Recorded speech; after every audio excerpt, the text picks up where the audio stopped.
তোলা হয়নি বলে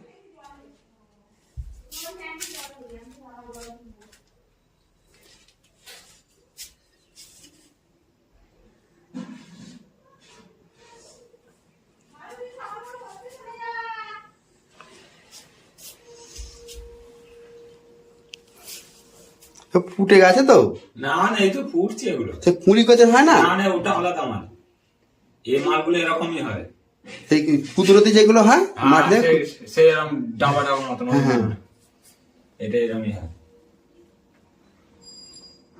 তাই 140 টাকা কেজি কাড়াকাড়ি পাওয়া যাচ্ছে না। দানা না না, এই মাশরুম মানে ফোটা জিনিসটা। আচ্ছা, এর ভিতরে কি আছে? খড় খড় আর দানা। আচ্ছা, ফুটে যাবে না? না, খড়টাকে আগে ভিজোতে হয়েছে, পরিশ্রম আছে। খড়টাকে ভিজোতে হয়েছে, তারপরে একটু রোদে খাইয়ে জলটা মারতে হয়েছে।